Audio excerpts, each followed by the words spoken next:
जंजीरें तोड़कर मंगल ग्रह से आंखें मिलाने का कमाल, $5 ट्रिलियन इकोनॉमी हासिल करने की ताकत रखने वाले जिस देश का लोहा पूरी दुनिया मानती है वो है भारत। विश्व की सबसे बड़ी और वाइब्रेंट डेमोक्रेसी बनने का ये 75 साल का सफर पूरा नहीं हो पाता अगर आजादी की क्रांति की गूंज 15 अगस्त 1947 की तारीख तक ना पहुंची होती। आज जो हम स्वतंत्र भारत में सांस ले रहे हैं उसके पीछे लाखों बेटे बेटियों, उनका त्याग, उनका बलिदान आज नमन करने का ये पर्व है। हर साल 15 अगस्त के दिन सारे देश की निगाहें लाल किले पर टिकी रहती हैं, क्योंकि लाल किले की प्राचीर स्वतंत्र भारत का सबसे अटल प्रतीक है। नमस्कार, मैं अनुपम खेर आज आपको सुनाऊंगा इस स्वतंत्र भारत की कहानी, the story of free India. इस देश के 140 करोड़ लोगों के उन नायकों की जुबानी जो जब जब बोलते हैं हम गर्व से देखते हैं और दुनिया गौर से सुनती है। लाल किले से गूंज। आज हम एक आजाद मुल्क हैं। भारत दुनिया के देशों में एक बड़ा देश होगा। हम इतिहास बना रहे हैं। हम भारत की जनता को मजबूत कर पाएंगे। कारो पर्वत से लेकर गिलगित तक इसका विस्तार है। भारत के सपनों और आकांक्षाओं को पूरा करने से कोई भी बाधा अब हमें रोक नहीं सकती। जय हिंद, जय हिंद।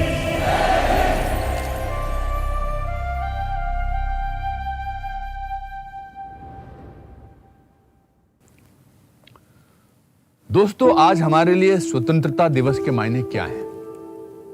शायद कुछ लोगों के लिए महज एक छुट्टी, बच्चों के लिए स्कूल की परेड, या फिर ये कह देना कि आज देश आजाद हुआ था, we got our freedom today. लेकिन जब मैंने इस देश की मिट्टी पे जन्म लिया तब तक भारत ने अपनी आजादी के 8 साल पूरे किए थे। इसलिए आप कह सकते हैं कि मैंने और आजाद भारत ने अपना बचपन और जवानी साथ साथ जिए हैं। शायद इसीलिए मेरे लिए ये दिन खास है। इस वक्त मैं जहां मौजूद हूं वो आजाद भारत के प्रधानमंत्रियों का गौरवशाली इतिहास संजोने वाली इमारत है। तो दोस्तों, तैयार हो जाइए, क्योंकि आज मैं आपको सुनाऊंगा स्वतंत्र भारत की कहानी इस देश के प्राइम मिनिस्टर्स की स्पीचेस की जुबानी। पीएम के 75 भाषणों के मंथन से कैसे बना आजादी का अमृत महोत्सव। 16 अगस्त 1947 को देश के पहले प्रधानमंत्री पंडित जवाहरलाल नेहरू ने लाल किले पर तिरंगा फहराया और 8 मिनट के भाषण से देश को संबोधित किया। भाइयों और बहनों, आज एक शुभ और मुबारक दिन है। जो स्वप्न हमने बरसों से देखा था वो कुछ हमारे आंखों के सामने आ गया और ये बात तय हो गई कि हिंदुस्तान के ऊपर कोई गैर हुकूमत अब नहीं रहेगी। आज हम एक आजाद लोग हैं, आजाद मुल्क है। आजादी सिर्फ बंटवारा ही नहीं बल्कि गरीबी और 40 करोड़ लोगों का पेट भरने का संकट भी साथ लाई थी, क्योंकि बंटवारे में अनाज उगाने वाले इलाके पाकिस्तान को मिले, गेहूं उगाने वाला पंजाब और चावल उगाने वाला ईस्ट पाकिस्तान, यानी आज का बांग्लादेश। करीब 1 दशक तक भूख और अनाज की कमी देश के पहले प्रधानमंत्री नेहरू की स्पीचेस में गूंजती रही। लेकिन इस गंभीर मुद्दे पर नेहरू ने देश की जनता को एक अजीबोगरीब बात बोलकर हैरान कर दिया। अनाज की पैदावार पर जोर देने की बजाय नेहरू ने खपत कंट्रोल करने की कोशिश की। हमारा आपका काम है इस वक्त जो बड़े सवाल हैं, खाने का सवाल है, खाने को पैदा करना, खाने को जाया नहीं करना। जो आदमी उसको जाया करता है, जो आदमी इस वक्त दिखाने की एर फेर में दावत वगैरह में जाया करता है, वो अपने देश के खिलाफ गुनाह करता है। हर तरफ अनाज के लिए हाहाकार मची हुई थी और ऐसे में नेहरू ने इसका ठीकरा व्यापारियों पर फोड़ दिया। और दूसरी परेशानी की बात यह है कि हमारे मुल्क में काफी लोग ऐसे हैं जो अब तक पैसा बनाने की कोशिश करते हैं दूसरे की मुसीबत से, चाहे वो व्यापारी हो या दुकानदार हो या और हो, खुद गर्जी में जमा करते हैं खाने का सामान ताकि ज़्यादा दाम मिले या कभी साल 2 साल बाद उन्हें ज़रूरत हो तो उसको काम में ला सकें। पंचवर्षीय योजनाएं देने वाले नेहरू खुद मानते थे कि सरकारी योजनाएं जमीन पर पहुंचने से पहले या तो दम तोड़ देती थी या फिर पूरा होने में देर लगती, लेकिन अपनी ही ब्यूरोक्रेसी को जवाबदेह नहीं बना पाए। हम बड़े बड़े नक्शे बनाते और प्लान बनाते कि चलो भाई यहाँ सड़कें बनाने में 50 लाख रुपए या 1 करोड़ रुपए खर्च होंगे, 1 करोड़ रुपए लाओ। हमारे दफ्तरों में बड़े बड़े फाइल बनते ऊंचे, लेकिन वो सड़कें और वो विद्यालय वो नहीं बनते या अरसे बाद बनते। ये तरीका है, गवर्नमेंट जरा हल्के चलती है, मुश्किल तो ये है।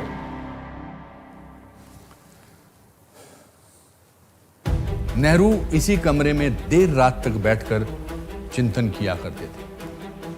उन्होंने देश के लिए मिक्स्ड इकोनॉमी का सोशलिस्ट मॉडल चुना। सरकार खुद इंडस्ट्रियलिस्ट और फाइनेंसर बन गई। प्राइवेट इंडस्ट्री शुरू करने के लिए सरकार से लाइसेंस लेने का कानून बना और शुरू हुआ लाइसेंस राज। इस नीति ने सार्वजनिक क्षेत्र के विकास का रास्ता जरूर खोला, लेकिन निजी क्षेत्र हाशिए पर चला गया।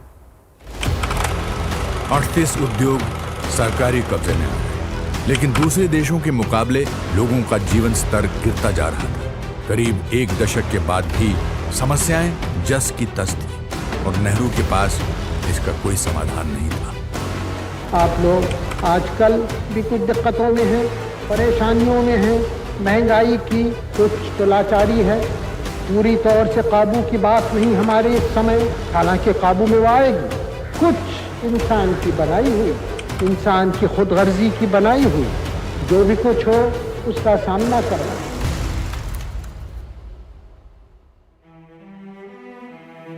बिजनेसमैन को नेहरू शक की नजर से देखते थे। कई ऐसे कानून बनाए गए जिसमें एंटरप्रेन्योर्स का दम घुटने लगा। नेहरू काला बाजारी से निपटने में अपनी सरकार की लाचारी जाहिर करते रहे। उस पार लाल किले से अपने भाषण में नेहरू ने यह कहकर भी चौंका दिया कि देश के लोग मेहनती नहीं हैं। हमारे यहाँ अभी हिंदुस्तान में काफी मेहनत करने की आदत आमतौर से नहीं हुई। हमारा कसूर नहीं, आदतें ऐसी पड़ जाती हैं वाकयात से, लेकिन बात यह है कि हम उतना काम नहीं करते जितना कि यूरोप वाले या जापान वाले या चीन वाले या रूस वाले कहीं करते हैं। ये न समझिए कि वो कौमें खुशहाल हो गई कोई जादू से, मेहनत से हुई हैं और अकल से हुई हैं। नेहरू विदेशियों की तारीफ कर रहे थे और पड़ोसी देशों पर भी उनकी विदेश नीति सॉफ्ट रही। उम्मीद थी कि कश्मीर में लगातार खून खराबा कर रहे पाकिस्तान को जरूर ललकारेंगे, लेकिन वो उसे दिल का टुकड़ा कहते रहे। उधर चीन दौरे में उन्होंने पंचशील समझौता किया और बॉर्डर डिस्प्यूट पर बातचीत आगे बढ़ाई। जब वो भारत लौटे तो हिंदी चीनी भाई भाई का नारा लगने लगा, लेकिन समझौते के बावजूद 20 अक्टूबर 1962 को लद्दाख में चीन ने हमला कर दिया। नेहरू ने 2 महीने पहले ही लाल किले से चीन की नीयत पर शक जता दिया था और देश को न घबराने का भरोसा भी दिया था। युद्ध में भारत को चीन से शिकस्त मिली, लेकिन नेहरू ने देश को हार में जीत का मंत्र सुना दिया। हमें तकलीफ हुई, परेशानी हुई, लेकिन उसका भी नतीजा एक अच्छा हुआ। वो ये कि उसने हमें इस गफलत से निकाला और सारे मुल्क में नई हवा छिड़ी और लोग तैयार होने लगे और हर तरफ एक जोश था और एक कुर्बानी की जाती थी। इस जंग में देश के 1,500 सैनिक शहीद हो गए, इतने ही घायल हुए। हैरानी की बात यह है कि नेहरू ने सैनिकों की शहादत का लाल किले से जिक्र तक नहीं किया। नेहरू 17 साल यानी अब तक के सबसे लंबे अरसे तक के पीएम रहे। अपने कार्यकाल में उन्होंने देश को लोकतंत्र के नए मंदिर दिए, लेकिन कैम्ब्रिज में पढ़े नेहरू खुद को एक आउट ऑफ प्लेस पूर्वी और पश्चिमी सोच का विचित्र मिश्रण मानते थे। शायद इसीलिए भारत को रूसी सोशलिस्ट सोच देने के साथ साथ स्वदेशी अचकन और टोपी पहनकर देश का लोकतंत्र पिरोने वाले पंडित नेहरू के आज जितने चाहने वाले हैं उतने ही आलोचक भी। 27 मई 1964 को देश के पहले प्रधानमंत्री नेहरू का निधन हो गया।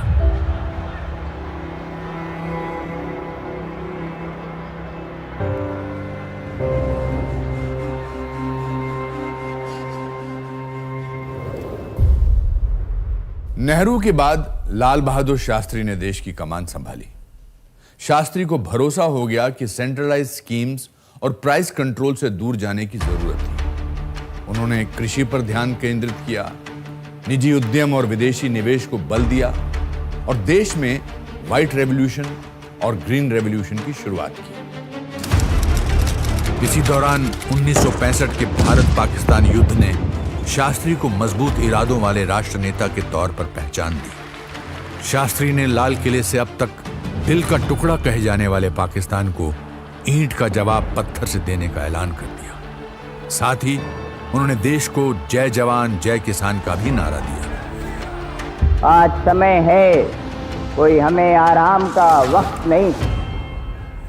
आज एक त्याग का, बलिदान का, कुर्बानी का जो भी रास्ता हो वो हमें अख्तियार करने के लिए तैयार रहना हो। और मैं आपकी तरफ से ये कहने वाला हूँ और कहना चाहता हूँ कि कश्मीर का एक टुकड़ा भी पाकिस्तान को मिलने वाला नहीं है।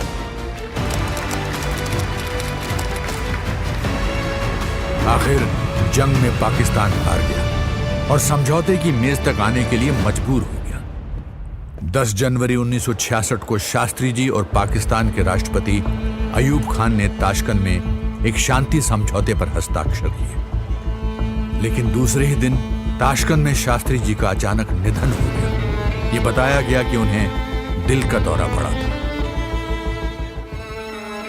शास्त्री जी ने केवल 2 बार लाल किले से भाषण दिया। लोगों की नब्ज और समस्याओं को समझने वाले शास्त्री जी अभी देश को पटरी पर ला ही रहे थे कि हमने उन्हें खो दिया।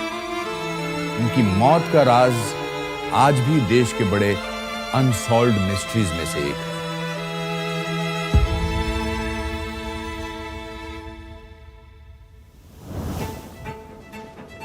अब स्वतंत्र भारत के इतिहास में एक नया मोड़ आया।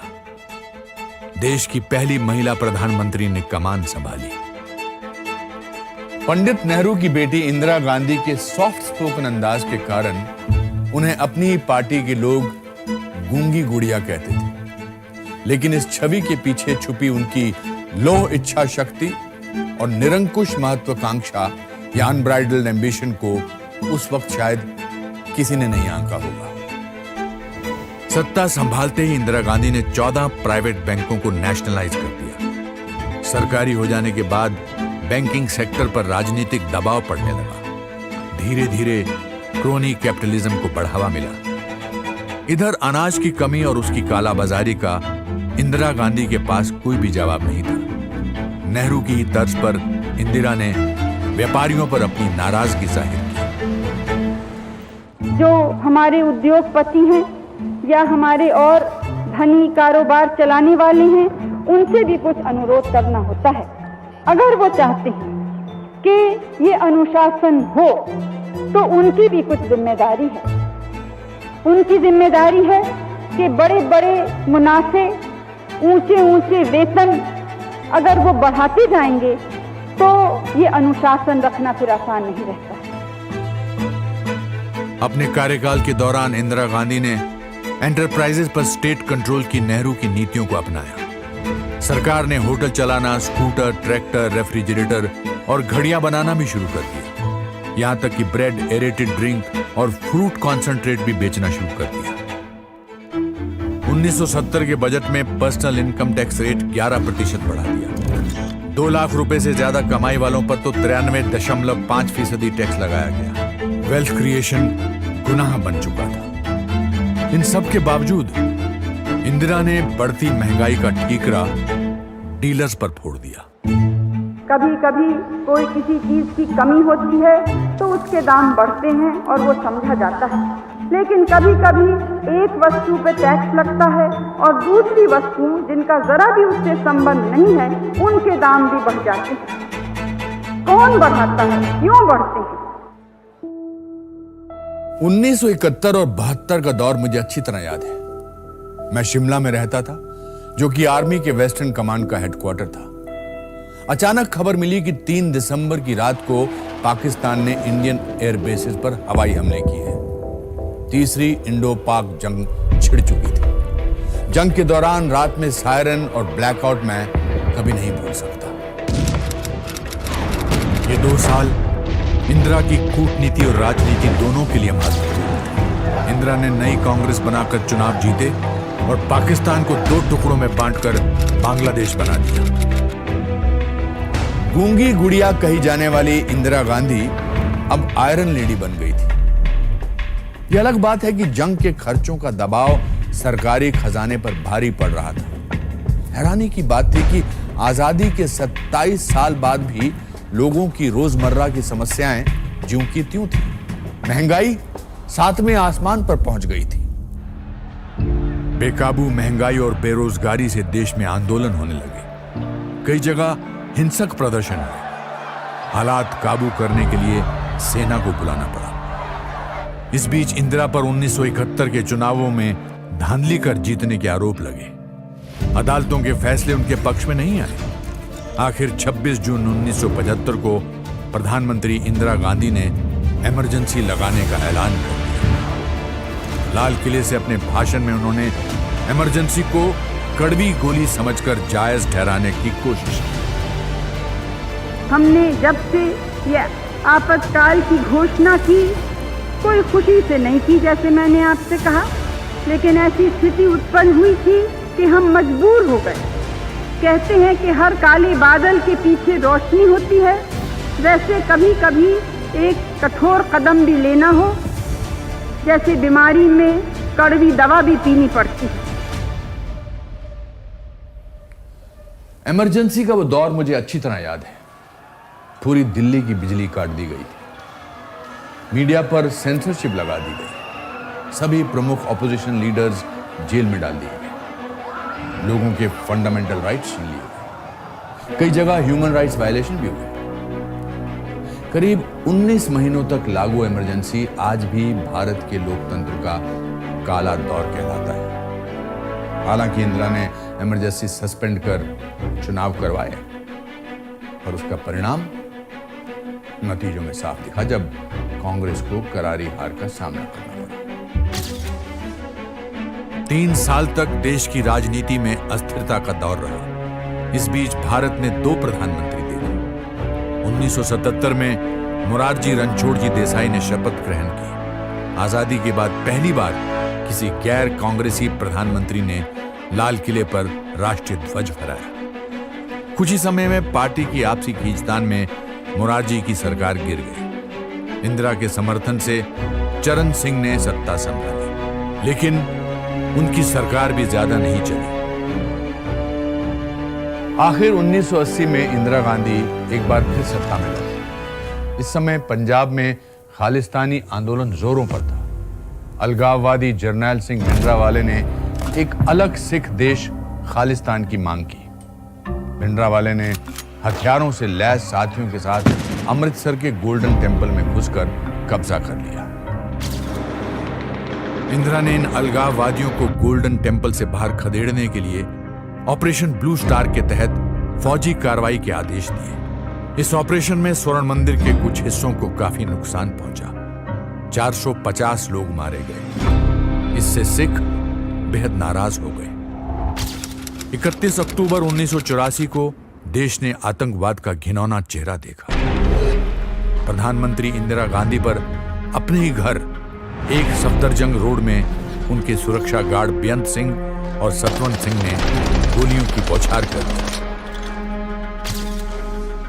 देश ने एक और प्रधानमंत्री खो दिया।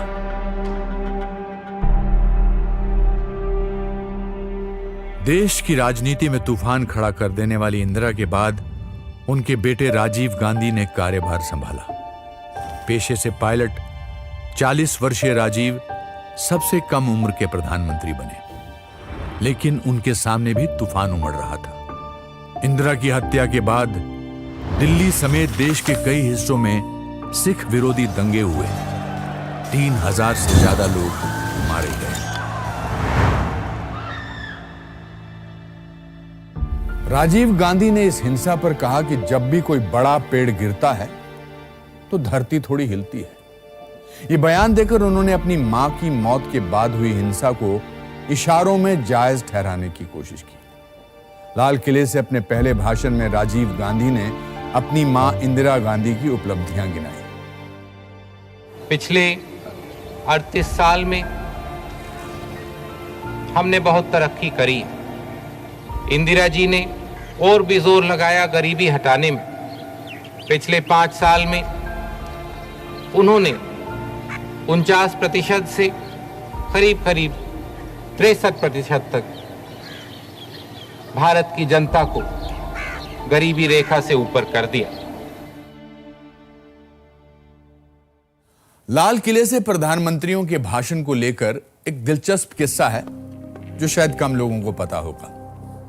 1986 तक प्रधानमंत्री लिखा हुआ भाषण नहीं पढ़ते थे, कागज पर मेन पॉइंट्स लिखकर खुद ही बोलते थे। लेकिन 1986 के भाषण में राजीव गांधी ने स्वतंत्रता दिवस को गलती से गणतंत्र दिवस कह दिया था। इसके बाद से प्रधानमंत्री लिखा हुआ भाषण पढ़ने लगे। अपने भाषणों से राजीव ने बहुत उम्मीदें जगाई। भारत को 21वीं सदी की दिशा में ले जाने की तैयारी में देश में पहली बार टेलीफोन्स, ऑटोमोबाइल्स, कंप्यूटर्स, टीवी समेत तमाम तरह के टेक्निकल गुड्स और टेक्निकल जॉब्स पर जोर दिया जाने लगा।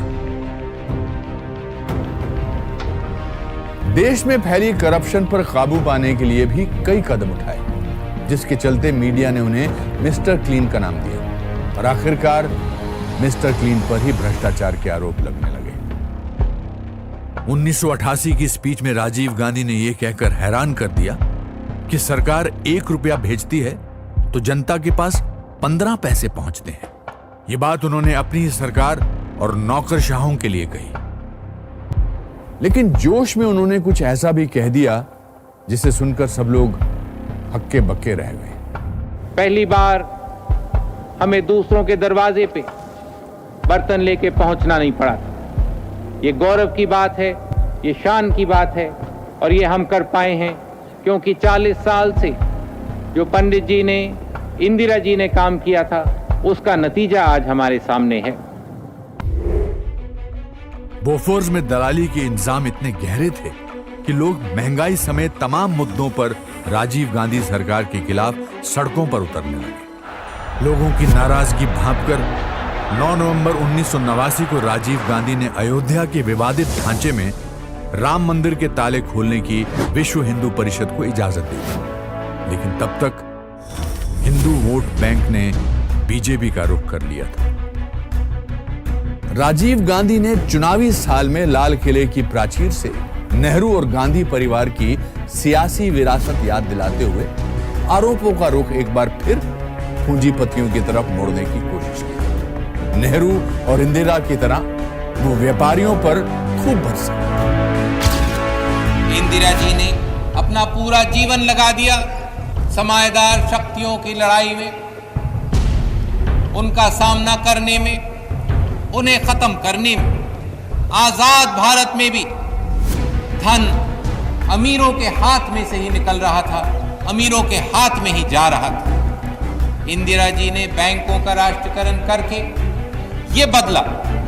उन्होंने देश का धन भारत के गरीबों के काम में लगाया, भारत की गरीबी हटाने में लगाया, भारत के गरीबों को ऊपर उठाने में लगाया। राजीव गांधी का कोई दाव, कोई अपील काम नहीं आई, कोई वादा, कोई दावा नहीं चला। चुनाव में कांग्रेस हार गई। एक जमाने में इंडियन एयरलाइंस के पायलट रहे राजीव गांधी खुद को रिलक्टेंट पॉलिटिशियन मानते थे। उन्हें एक वक्त पॉलिटिक्स से ज्यादा फास्ट कार्स और उनके अंदर छुपी इंजीनियरिंग में बेहद रुचि थी।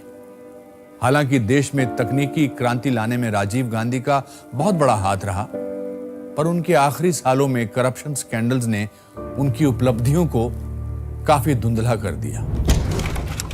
21 मई 1991 को राजीव गांधी तमिलनाडु में संसदीय चुनावों के अगले दौर के लिए प्रचार कर रहे थे। उग्रवादी संगठन LTTE से जुड़ी एक महिला उनके करीब पहुंची और गुलदस्ते में छिपाए बम से आत्मघाती हमला कर दिया। विस्फोट इतना जबरदस्त था कि राजीव गांधी बच नहीं पाए।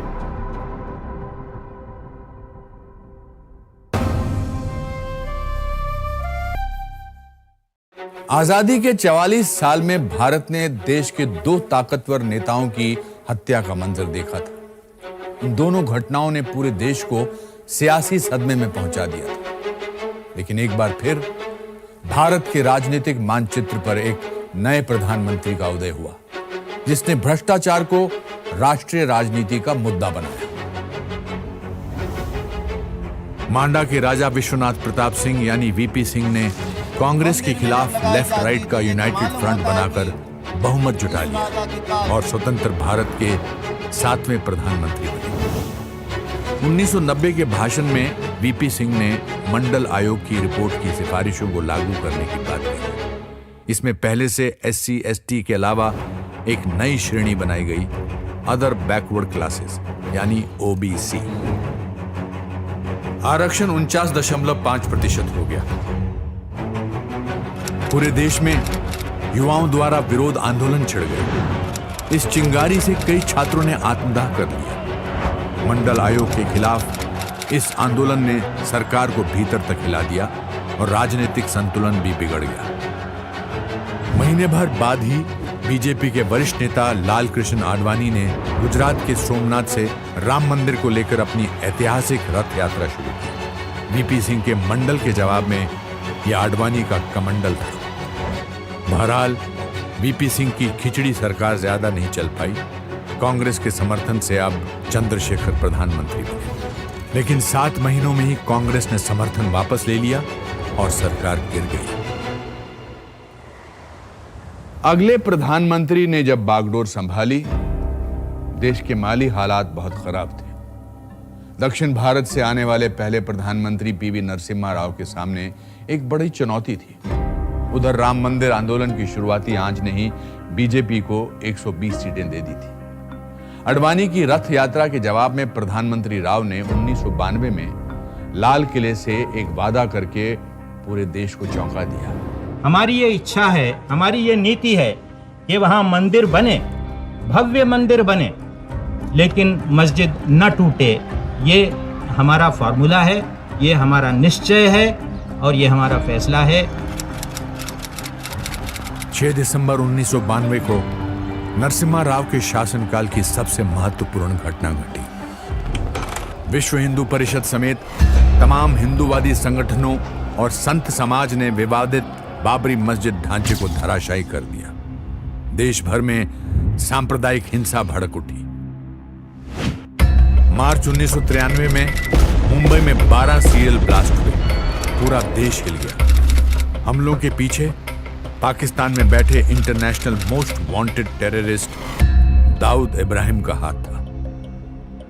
ठीक इसी दौरान कश्मीर में पाकिस्तान ने ISI और कश्मीरी अलगाववादियों की मदद से आतंकी घुसपैठ को बढ़ावा दिया।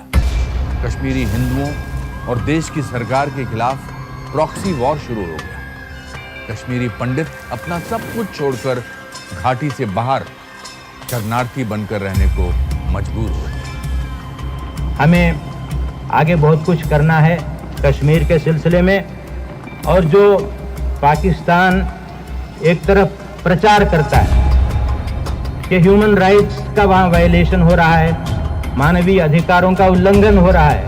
अभी 2 दिन पहले वहाँ के आतंकवादियों ने एक बस को बीच में रोका और उसमें 16-17 आदमियों को उतारकर उन लोगों को गोली मार दी। इनके गोली के जो शिकार हुए, क्या उनके मानवीय अधिकार नहीं है? उनको जिंदा रहने का हक नहीं है? ये केवल इन्हीं आतंकवादियों को है। प्रधानमंत्री नरसिम्हा राव ने माना कि कश्मीर में हिंदुओं पर ज्यादतियां हो रही हैं, भले ही रोकने के लिए कोई ठोस कार्रवाई नहीं की। आज जब कश्मीर फाइल्स चर्चा में है, यह बताना जरूरी है कि एक वर्ग रहा है और अब भी है जो ये मानने को तैयार ही नहीं है कि हिंदुओं के खिलाफ कश्मीर में हिंसा हुई। नरसिम्हा राव सरकार ने देश की अर्थव्यवस्था को एक नया आयाम दिया। नेहरू की मिक्स्ड इकोनॉमी को बदलकर खुली बाजार व्यवस्था बनाई। लाइसेंस राज खत्म हुआ और फॉरेन डायरेक्ट इन्वेस्टमेंट खोल दिया। लेकिन राव के कार्यकाल की उपलब्धियों पर घोटालों की परत जम गई। 5,000 करोड़ रुपयों के शेयर बाजार स्कैम के साथ साथ कई और घोटालों का पर्दाफाश हुआ और राव के नेतृत्व में कांग्रेस चुनाव हार गई। 1996 से 1998 तक संयुक्त मोर्चा की खिचड़ी सरकार ने देश को एक बार फिर राजनीतिक अस्थिरता की तरफ धकेल दिया। पहले एचडी देवेगौड़ा, फिर 18 महीने बाद आईके गुजराल ने प्रधानमंत्री की कुर्सी संभाली। 3 साल में संयुक्त मोर्चा की 2 सरकारें गिर चुकी थी। लोकसभा भंग करने के अलावा और कोई चारा नहीं था। एक बार फिर देश में मिड टर्म इलेक्शन करवाने पड़े।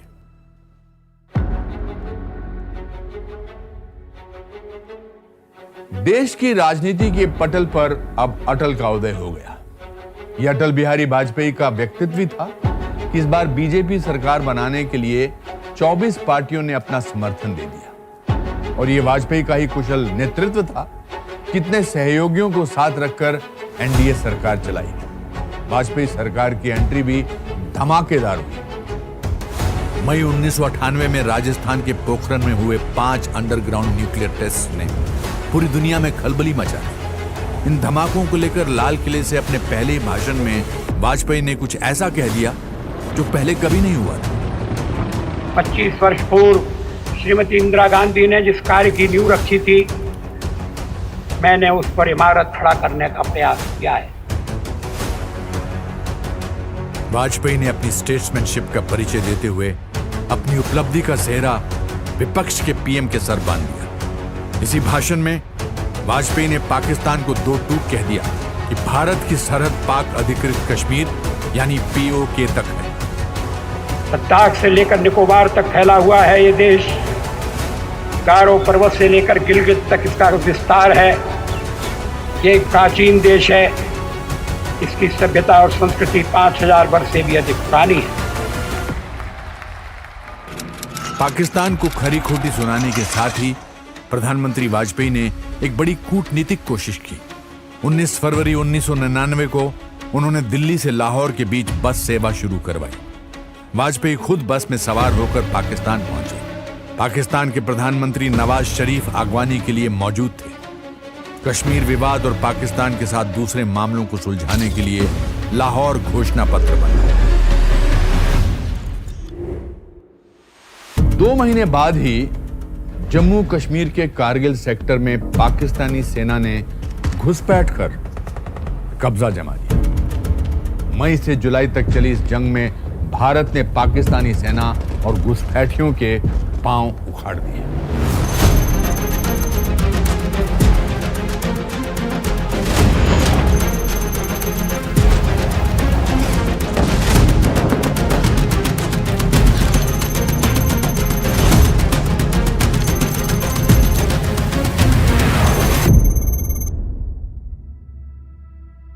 सरकार के आखिरी दिनों में वाजपेयी समर्थक दलों के दबाव से काफी परेशानियों से घिर गए। इसके बावजूद जाते जाते वो देश को बड़ी सौगात दे गए। 2003 में चंद्रयान मिशन की शुरुआत की।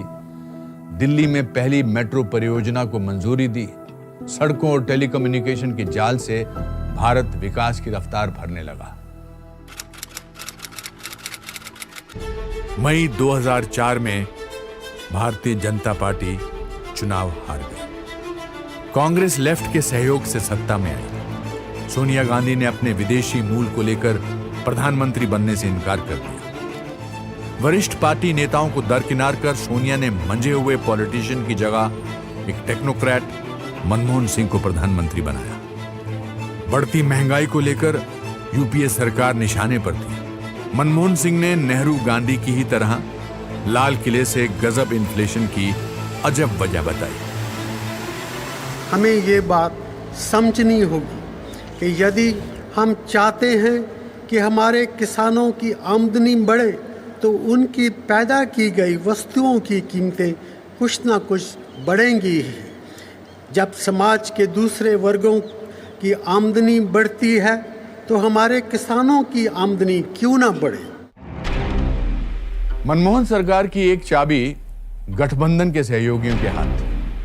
लेफ्ट के समर्थन से इकोनॉमिक रिफॉर्म्स मुमकिन नहीं थे। दूसरी तरफ यूपीए सरकार को सलाह देने के लिए सोनिया गांधी ने नेशनल एडवाइजरी काउंसिल बनाई और खुद उसकी चेयरमैन बन गई। ये पहली बार हुआ था कि प्रधानमंत्री को गवर्नेंस और नीति निर्धारण के लिए अपने पार्टी अध्यक्ष पर निर्भर रहना पड़ा। और ऐसा पहली बार हुआ जब लाल किले से किसी पीएम ने रूलिंग पार्टी के अध्यक्ष का नाम लिया। हमारी पूर्व प्रधानमंत्री श्रीमती इंदिरा गांधी जी ने कहा था गरीबी हटाओ। हमारी नेता श्रीमती सोनिया गांधी ने हमें नारा दिया है रोजगार बढ़ाओ। 26 नवंबर 2008 मैं उस दिन मुंबई में था। रात करीब 8:30 बजे जो खबर मिली उससे मैं हिल गया। मुंबई के 2 मशहूर होटल्स पर 10 आतंकियों ने हमले किए। 180 से ज्यादा लोग मारे गए और तकरीबन 800 लोग बुरी तरह घायल हो गए। पूरे देश और दुनिया ने इस खौफनाक मंजर को देखा। 2009 में मनमोहन सिंह दोबारा प्रधानमंत्री बने। उन्होंने लाल किले से अपने भाषण में इस घटना का जिक्र तो जरूर किया, लेकिन शहीदों को श्रद्धांजलि नहीं दी। मुंबई में पिछले नवंबर में हुए भयानक आतंकी हमले के बाद हमारी सरकार ने इसके खिलाफ कई कदम उठाए। आतंकी गतिविधियों को ख़त्म करने के लिए हमारी इंटेलिजेंस एजेंसी और सुरक्षा बलों को लगातार बेहतर बनाया जा रहा है। मुझे यकीन है कि समाज के सभी तबकों के भरपूर सहयोग से हम अपने देश से आतंकवाद को ख़त्म करने में ज़रूर कामयाब होंगे। मनमोहन सिंह के कार्यकाल में इकोनॉमी सबसे तेजी से बढ़ी, लेकिन आतंकी हमले, 2G स्कैम, CWG घोटाला, अगस्ता हेलीकॉप्टर घोटाला के एक के बाद एक मामलों से देश की जनता का गुस्सा भड़क उठा था। घोटालों की लंबी होती फहरिस्त के बावजूद डॉक्टर मनमोहन सिंह के पास भ्रष्टाचार का कोई इलाज नहीं था। देश की जनता ने 2014 के आम चुनाव में एक ऐसा फैसला सुनाया जिसकी गूंज बहुत दूर और बहुत देर तक बरकरार रहने वाली है। 26 मई 2014 को राष्ट्रपति भवन के भव्य समारोह में पहली बार स्वतंत्र भारत में पैदा हुए चाय वाले के बेटे नरेंद्र दामोदर दास मोदी ने प्रधानमंत्री पद की शपथ ली और आजाद भारत को एक ऐसा नेता दिया जिसकी नीतियों और रणनीतियों में देश के 140 करोड़ लोगों का जिक्र हमेशा रहने वाला था। प्रधानमंत्री पद की शपथ लेने के 2 महीने बाद नरेंद्र मोदी ने लाल किले से अपना पहला भाषण दिया। अपनी स्पीच में उन्होंने एक नई मिसाल पेश की। वाजपेयी की तर्ज पर उन्होंने आजाद भारत के निर्माण में सभी भूतपूर्व प्रधानमंत्रियों के योगदान को सराहा। आजादी के बाद देश आज जहां पहुंचा है उसमें इस देश के सभी प्रधानमंत्रियों का योगदान है। महात्मा गांधी की 150वीं वर्षगांठ पर पीएम मोदी ने देश को सबसे बड़ा सैनिटाइजेशन प्रोग्राम दिया। स्वच्छता अभियान को लेकर पीएम मोदी ने ऐसा जुनून दिखाया जो शायद ही पहले कभी देखने को मिला था। उन्होंने खुद हाथ में झाड़ू लेकर सफाई की और इस अभियान को जन आंदोलन बना दिया। कथनी के साथ करनी पर भी विश्वास रखने वाले नरेंद्र मोदी कुर्सी संभालते ही एक्शन में आ गए। समाज के आखिरी पायदान पर खड़े उस आदमी को बल दिया जिसके पास बैंक अकाउंट तक नहीं था। उन्होंने ऐलान किया कि अब सिर्फ घोषणाएं ही नहीं होंगी, उन पर अमल भी होगा। कौन सरकार होगी जो योजना नहीं बनाती होगी? हर कोई बनाते हैं। कौन सरकार होती है जो घोषणाएं नहीं करती? हर कोई करती है। कौन सरकार होती है जो उद्घाटन के दिए न जलाती हो, फीता न काटती हो, सब कोई करते हैं। लेकिन कसौटी इस बात पे होती है कि हम जिन बातों को करते हैं उसको पूरा करते हैं कि नहीं करते। मोदी ने विदेशों से काला धन वापस लाने के लिए एसआईटी बनाई, make in India, startup India और डिजिटल इंडिया जैसी योजनाओं को प्रोत्साहित किया। इससे सोशल वेलफेयर स्कीम्स का पैसा सीधे जनधन खातों में जाने लगा। ये सभी सुधार सिस्टम से भ्रष्टाचार मिटाने के लिए उठाए गए कदम थे।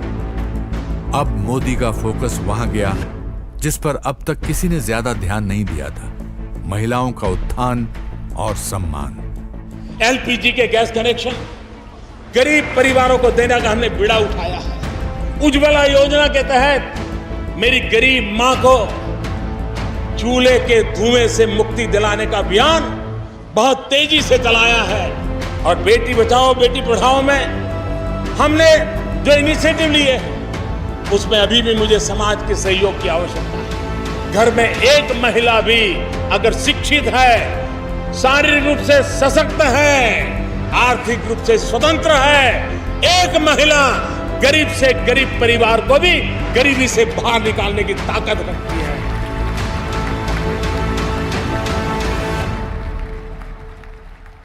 जब जब भारत में लोकतंत्र मजबूत होता है, हमारा पड़ोसी अपनी साजिशें बढ़ा देता है। प्रधानमंत्री मोदी लगातार चेतावनी देते रहे। बिना नाम लिए मोदी को पाकिस्तान के बारे में उसी की भाषा में बोलना पड़ा जिसका वो हकदार था। उन्होंने वाजपेयी की विरासत को आगे बढ़ाया और 2016 के भाषण में लाल किले से साफ कर दिया कि पीओके भारत का हिस्सा है। मैं आज लाल किले की प्राचीर से बलूचिस्तान के लोगों का, गिलगिट के लोगों का,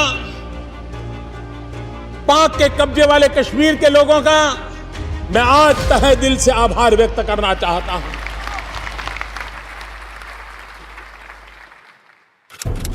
18 सितंबर 2016 जम्मू कश्मीर के उरी सेक्टर में भारतीय सेना के कैंप पर आतंकवादियों ने हमला कर दिया। 19 जाबाज शहीद हो गए। इस हमले के पीछे पाकिस्तान का हाथ था। ठीक 10 दिन बाद मोदी ने मुंह तोड़ जवाब दे दिया। भारतीय सेना के जाबाज कमांडोज ने सर्जिकल स्ट्राइक को अंजाम दिया। पीओके में घुसकर भारत की स्पेशल फोर्सेस ने आतंकवादियों के ट्रेनिंग कैंप्स को बर्बाद कर दिया।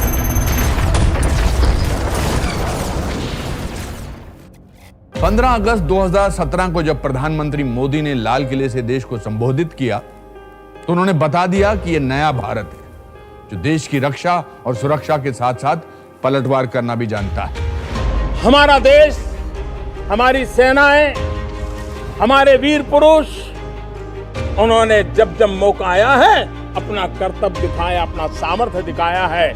बलिदान की पराकाष्ठा करने में ये हमारे वीर कभी पीछे नहीं रहे हैं। और जब सर्जिकल स्ट्राइक हुई, दुनिया को हमारा लोहा मानना पड़ा।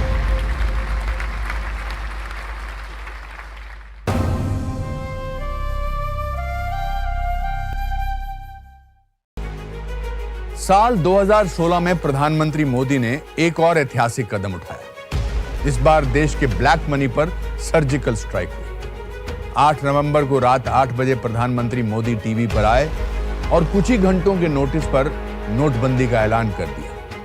500 और 1000 रुपए के नोट सिर्फ कागज के टुकड़े रहे। ताज्जुब की बात यह है कि मोदी सरकार के बड़े बड़े मंत्रियों को भी इसकी भनक नहीं थी। 2017 में मोदी सरकार ने ईज ऑफ डूइंग बिजनेस की रणनीति बनाई और उसे अंजाम तक पहुंचाने के लिए सिंगल टैक्स सिस्टम यानी जीएसटी लागू किया। 2018 में उन्होंने दुनिया की सबसे बड़ी स्वास्थ्य योजना आयुष्मान भारत की शुरुआत की। करीब 50 करोड़ गरीब लोगों को 5 लाख रुपए तक हेल्थ इंश्योरेंस फ्री दिया गया। 14 फरवरी 2019 को मैं देहरादून से अपनी फिल्म की शूटिंग करके निकला ही था कि पाकिस्तान की एक और नापाक हरकत की खबर मिली। जम्मू श्रीनगर नेशनल हाईवे पर पुलवामा में सीआरपीएफ के काफिले पर आरडीएक्स वाली गाड़ी से हमला कर दिया गया। इस आत्मघाती हमले में देश के 40 जाबाज शहीद हो गए।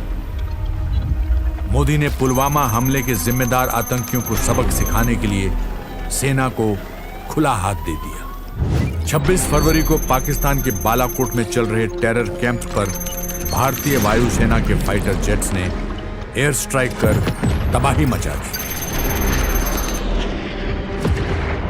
प्रधानमंत्री मोदी ने अपने पहले 5 साल के कार्यकाल में ही पूरी दुनिया को बता दिया था कि भारत अब राष्ट्रवाद की राह पर मजबूती से बढ़ रहा है। 2019 के चुनावों में लोगों ने मोदी के चेहरे पर फिर भरोसा जताया और बीजेपी ने पूर्ण बहुमत से सरकार बनाई। नरेंद्र मोदी ने दोबारा प्रधानमंत्री पद की शपथ ली।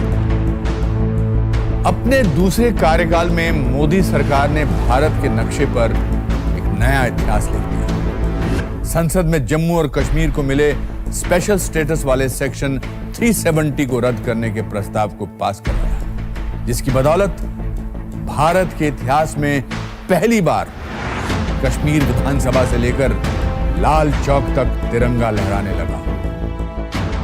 जो काम पिछले 70 साल में नहीं, नई सरकार बनने के बाद 70 दिन के भीतर आर्टिकल 370 और 35A को हटाने का काम भारत की दोनों सदनों ने, राज्यसभा और लोकसभा ने 2/3 बहुमत से पारित कर दिया।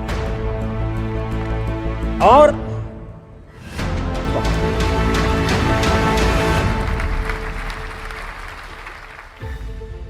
जहां पूर्व सरकारों ने व्यापार, उद्यम और उद्योग को धिक्कारा, मोदी ने इंडस्ट्री और एंटरप्राइज को वेल्थ क्रिएटर्स मानकर खास नहीं होगी।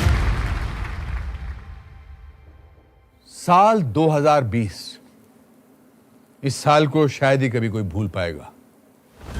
भारत समेत पूरी दुनिया कोविड की चपेट में आ गई। इस महामारी के बीच प्रधानमंत्री मोदी ने न सिर्फ फ्रंटलाइन वर्कर्स का हौसला बढ़ाने के लिए कई कदम उठाए, बल्कि इस मुश्किल दौर में देश की अर्थव्यवस्था को बचाने और बढ़ाने की भी कोशिशें की। लेकिन कोरोना संकट के बीचों बीच 5 मई 2020 को लद्दाख में चीनी सेना और भारतीय सैनिकों के बीच हिंसक झड़प हुई। भारत के 20 सैनिक शहीद हो गए, चीन को भी भारी नुकसान हुआ। 2020 के भाषण में प्रधानमंत्री मोदी ने गलवान के शहीदों को नमन किया और चीन को कड़ा संदेश दिया। पूर्वक नमन करता हूं। कोरोना महामारी ने पूरी दुनिया को हिलाकर रख दिया था। ऐसी महामारी 100 साल में नहीं देखी गई, पर देश ने हिम्मत नहीं हारी। जब अमेरिका, रूस और चीन जैसे देश कोरोना की दवा और टीका तलाश रहे थे, तब भारत ने 150 से ज्यादा देशों को दवाएं दी। इतना ही नहीं, 10 महीनों में कोविड टीकों की 100 करोड़ डोजेज देश की जनता को लगा दी गई। भारत ने देश दुनिया को मुफ्त टीके देकर कोविड काल में भी बेमिसाल कूटनीति की मिसाल कायम कर दी। कोविशील्ड और कोवैक्सीन टीके देश में ही बनाए गए। लेकिन आज गौरव से कह सकते हैं कि दुनिया का सबसे बड़ा वैक्सीनेशन प्रोग्राम हमारे देश में चल रहा है। 54 करोड़ से ज्यादा लोग वैक्सीन डोज लगा चुके हैं। कोविन जैसी ऑनलाइन व्यवस्था, डिजिटल सर्टिफिकेट देने की व्यवस्था आज दुनिया को आकर्षित कर रही है।